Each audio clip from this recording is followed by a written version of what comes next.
Alam mo ba, isa ito sa pinaka-nakakapanik na moment sa airport. Nakapila ka na sa immigration, akala mo kumpleto ka na. Tapos biglang hihingi yung officer ng document na wala ka? Doon na pumapasok yung kaba. Hi mga kabayan, this is Rochelle from LexCode. At sa video na to, pag-uusapan natin kung ano talaga ang gagawin kapag humingi ang immigration ng dokumento na wala ka. Based sa real experiences ng OFWs at travelers. Una, huwag kang magpapanik. Immigration officers, mabilis makapansin ng kabado. Kapag nanginginig ka, pabalik-balik ang sagot mo or defensive ka agad. Mas lalo silang magtatanong. Even if may kulang kang document, mas lumalala ang sitwasyon kapag halata ang panic. Huminga ka muna, makinig ka ng mabuti, sagutin mo lang kung ano ang tinatanong. Linawin kung ano talaga ang hinihingi. Huwag kang mag-assume, huwag kang manghula. Pwede kang magtanong ng maayos kung anong specific document ang kailangan at bakit. May mga cases na akala ng traveler kulang sila pero ang totoo, clarification lang pala ang gusto ng officer. Example, hihingi sila ng proof of work. Ang iniisip mo agad, contract. Pero ang gusto pala nila, job order or employment confirmation. Importante na malinaw kung ano talaga ang hinihingi. Maging honest ka kung wala kang document. Ito yung part na maraming nagkakamali. Huwag kang magsisinungaling. Huwag kang mag-invento ng kwento on the spot. Immigration officers, nagtatanong ng follow-up para i-check kung consistent ka. Kung pabago-bago ang sagot mo, red flag yan. Kung hindi pa issued ang document, sabihin mo. Kung sinabi sa'yo na hindi required, explain mo kung sino ang nagsabi. Kung processing pa lang, sabihin mo ng malinaw. Magpakita ng alternative proof kung meron. Kung wala yung exact document,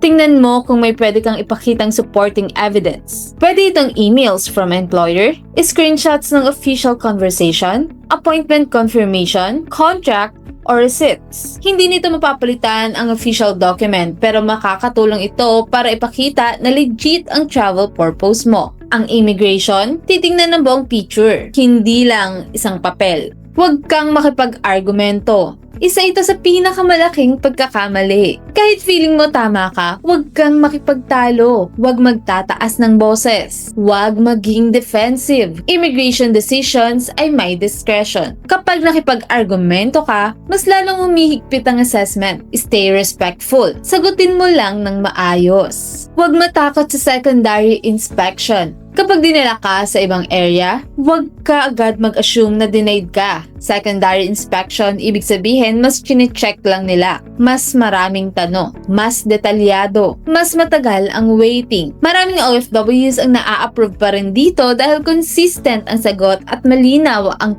purpose ng travel. Magtanong kung may options. Hindi lahat ng cases pare-pareho, pero pwede kang magtanong ng maayos. Pwede mong itanong kung may paraan para makomply ang requirement later or kung ano ang dapat ayusin bago bumalik. Huwag demanding, polite lang. Clarification lang ang goal. Kapag na-deny ang exit, kung ma-deny man ang exit mo, maging professional pa rin. Masakit ito, lalo na kung handa ka na, pero hindi ito ang katapusan. Pwede kang magtanong ng maayos kung ano ang reason ng denial. Importante ito para alam mo kung ano ang aayusin mo next time. Maraming OFWs ang nakaalis din eventually after ma-fix yung kulang na requirement. Mga dokumentong madalas hinahanap. Madalas sinahanap ang proof of employment or contract, accommodations, or sponsor details, return ticket, or onward travel proof. Para sa OFWs, employment verification at deployment-related documents ang common issues. Kadalasan,